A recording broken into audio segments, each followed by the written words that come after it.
Bismillahirrahmanirrahim. Assalamu alaikum to everyone. Welcome to online class of Business Finance.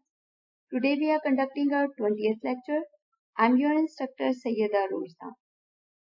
Class हम previous lectures के अंदर time value of money के concept को study कर रहे हैं और इसके अंदर जितने भी टॉपिक्स हैं जैसे कि प्रेजेंट वैल्यू, फ्यूचर वैल्यू, फिर हमने उनकी कैलकुलेशंस की, हमने प्रॉब्लम सॉल्व की उसके ऊपर और उसके बाद हमने एन्युटी डिस्कस की। एन्युटी के अंदर present value of annuity and future value of annuity, फिर एन्युटी की टाइप्स, अगर आपकी इक्वल अमाउंट की पेमेंट्स हैं ओवर इक्वल टाइम इंटरवल के ऊपर हैं तो इसके अंदर फर्दर इसको कैटेगराइज करने के लिए टू टाइप्स हैं। अगर आप payment eight the start of the time period पे कर रहे हैं या रिसीव कर रहे हैं तो हम उसको एन्युटी ड्यू कहते हैं, और अगर आप पेमेंट्स जो हैं वो eight the end of time period पे कर रहे हैं या रिसीव कर रहे हैं तो हम इसको ऑर्डिनरी एन्युटी कहते हैं। अकॉर्डिंगली हमने present value of ordinary annuity, present value of annuity due, then future value of ordinary annuity and then future value of annuity due, हमने ये सब स्टडी किया और इसकी कैलकुलेशंस की। तो आज के जो टॉपिक है हमारा with under the concept of time value of money वो है परपेचुटी। अब एन्युटी क्या होता है? एन्युटी ये होता है कि इक्वल पेमेंट्स या receipts at equal time interval के ऊपर, लेकिन एन्युटी के अंदर हमें एक स्टार्टिंग पॉइंट भी नजर आ रहा होता है और एक एंडिंग पॉइंट भी नजर आ रहा होता है। फॉर एग्जांपल हमने 5 इयर्स के लिए पेमेंट्स की या रिसीव की, फॉर एग्जांपल हमने 12 मंथ्स के लिए पेमेंट्स की या रिसीव की, तो एक एंडिंग पॉइंट हमें एक finish point time period, finish time period नजर आ रहा होता है। टू एक्सट्रीम्स नजर आ रही होती हैं, स्टार्टिंग एंड एंडिंग। लेकिन अगर आप इक्वल पेमेंट्स एक इक्वल टाइम इंटरवल के ऊपर हो लेकिन वो पेमेंट्स जो हैं वो इन्फिनिट हो, वो फॉरएवर हो या इनडेफिनेट टाइम पीरियड के लिए हो, तो फिर इस तरह की जो कैश इनफ्लोस या कैश आउटफ्लोस या पेमेंट्स या रिसीट्स हैं तो इसको हम परपेचुटी कहते हैं। In finance perpetuity is a constant stream of identical cash flow with a no end. इसका कोई स्टार्टिंग पॉइंट तो होगा, जैसे कि प्रेजेंट आज की डेट के अंदर जो पेमेंट्स हैं वो स्टार्टिंग पॉइंट तो होगा लेकिन कोई एंडिंग पॉइंट नहीं होगा, फिनिश पॉइंट नहीं होगा। A perpetuity is an annuity in which the periodic payments begin on a fixed date and continue indefinitely। और एक स्टार्टिंग डेट से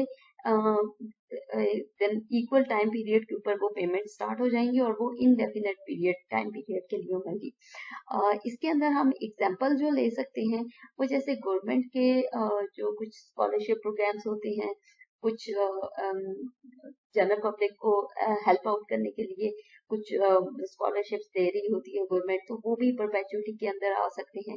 तो इनिशियली उन प्रोग्राम्स का जो कॉन्सेप्ट है उसकी बैक पे परपेचुटी एग्जिस्ट कर रही होती है। फॉर एग्जांपल अगर हम लें लेकिन इट डिपेंड्स कि अगर वो गवर्नमेंट टू गवर्नमेंट वेरी ना करे। अगर तो आपके कुछ इस तरह के स्कॉलरशिप्स प्रोग्राम्स हैं जो कि इनडेफिनेट हर गवर्नमेंट उसको सपोर्ट करे और वो इनडेफिनेट टाइम पीरियड के लिए वो प्रोग्राम्स जो है वो रन होते रहे तो वो ऑब्वियसली वो परपेचुटी होंगे। जैसे कि पाकिस्तान के अंदर हम देखें तो बेनजीर इनकम सपोर्ट प्रोग्राम जो था वो प्रीवियस गवर्नमेंट्स के अंदर वो बहुत फेमस प्रोग्राम था और एक इक्वल फिक्स अमाउंट और फिक्स टाइम पीरियड के ऊपर आपको पेमेंट्स हो रही थी, तो वो उसको हम एज एन एग्जांपल कंसिडर कर सकते हैं। लेकिन अगर वो गवर्नमेंट जो न्यू गवर्नमेंट आती है और वो उस प्रोग्राम को उस प्रोग्राम को एब्रप्टली उसको क्लोज कर देती है तो फिर ऑब्वियसली वो उसका पार्ट नहीं होगा। लेकिन अगर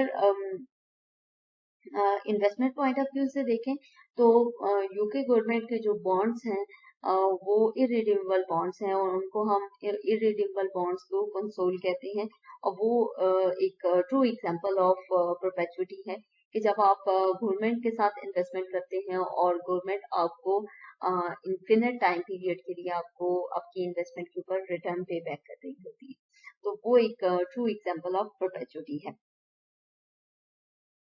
पार्ट्स ऑफ परपेचुटी, अब जैसे हमने प्रीवियस एन्युटी के केस के अंदर भी टाइम लाइन बनाते रहे हैं और हमने ये देखा कि एक स्टार्टिंग पॉइंट होता है, एक एंडिंग पॉइंट होता है, 5 इयर्स हो, 2 इयर्स हो, 3 इयर्स हो, इवन मंथ्स के अंदर हो, कैश इनफ्लोज या कैश आउटफ्लोज, तो हम उसकी टाइमलाइन ड्रॉ करते हैं। लेकिन इस केस के अंदर परपेचुटी में यहाँ पे हमें प्रेजेंट वैल्यू या आज की डेट के अंदर एक स्टार्टिंग पॉइंट तो नजर आ रहा है, लेकिन जब हम सेकंड एक्सट्रीम की उसके ऊपर देखते हैं, सेकंड एक्सट्रीम एंड पे देखते हैं, तो हमें ये इन्फिनिट का साइन मिलता है, और जो ये शो करता है कि ये जो इक्वल अमाउंट की पेमेंट जो $100 हो रही है, ये टिल इन्फिनिटी है। तो इक्वल कैश फ्लोज है, लेकिन टाइम और इक्वल टाइम इंटरवल है, लेकिन फिनिश पॉइंट नहीं है और इनफिनिट है, तो इसको हम परपेचुटी कहते हैं। अब यहाँ पे आप देख सकते हैं कि प्रेजेंट वैल्यू है लेकिन कोई फ्यूचर वैल्यू नहीं है, क्योंकि टाइम इनफिनिट है। जब कोई एक सेट टाइमलाइन के ऊपर आपको फिनिश एंड मिलता है, तो वहां पे हम फ्यूचर वैल्यू को कैलकुलेट कर सकते हैं। लेकिन सिंस यहाँ पे नहीं है कोई फिनिशिंग एंड नहीं है, कोई एंडिंग पॉइंट नहीं है, तो यहाँ पे हम फ्यूचर वैल्यू को कैलकुलेट नहीं कर सकते।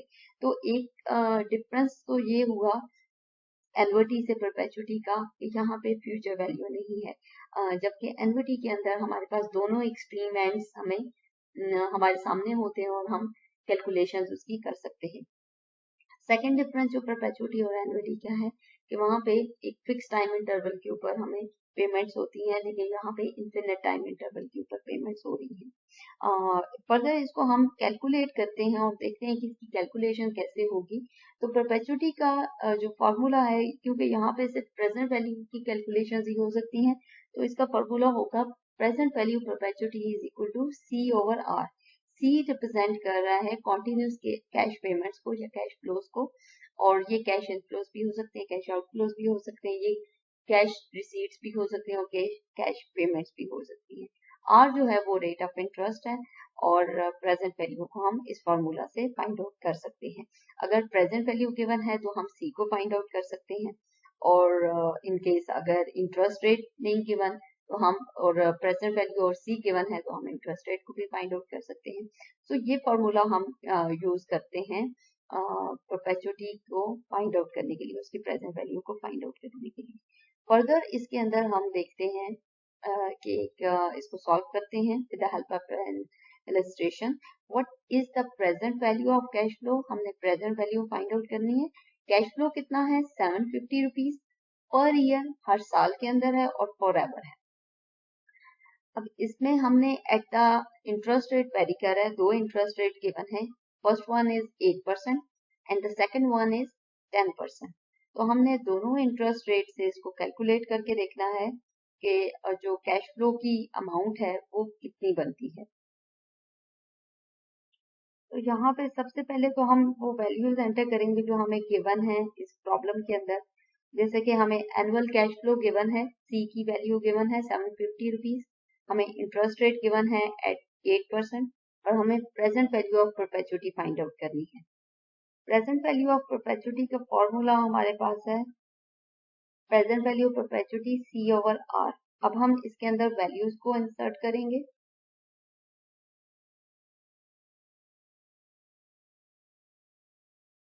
C is 750 and R is 8%, तो 8% को हम 0.08 परसेंटेज का साइन हटा के हम 0.08 इसको कर देंगे, और हमारा आंसर जो है आफ्टर कैलकुलेशन वो 9375 रुपीज हमारी। अगर हम 9375 रुपीज आज इन्वेस्ट करें एट द रेट ऑफ 8%, तो हमें हर साल 750 रुपीज जो है वो कैश फ्लो मिलेगा, और टिल इन्फिनिट हमें वो कैश फ्लो मिलेगा। अब हम जो सेकंड इंटरेस्ट रेट है 10%, उसके अकॉर्डिंगली इसकी कैलकुलेशन करके और फिर इन दोनों को कंपेयर करेंगे। सेकेंड रेट ऑफ इंटरेस्ट के अकॉर्डिंगली एनुअल कैश फ्लो 750 ही है, इंटरेस्ट रेट 10% है या 0.10, और प्रेजेंट वैल्यू ऑफ परपेचुटी हमें फाइंड आउट करनी है, और इसका फार्मूला C ओवर R। तो हम इस फार्मूला के अंदर वैल्यूज को इंसर्ट करेंगे।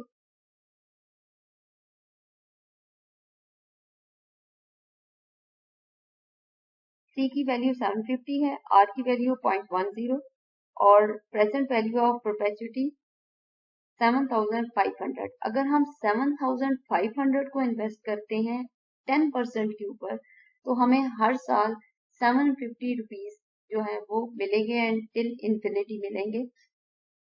तो अब हमारी प्रेजेंट वैल्यू, अगर हमारी परपेचुइटी की वैल्यू 7,500 आ रही है, प्रेजेंट वैल्यू ऑफ परपेचुइटी, या हमारी इन्वेस्टमेंट 7,500 होगी और 10% के अकॉर्डिंगली होगी तो हमें 750 मिलेंगे।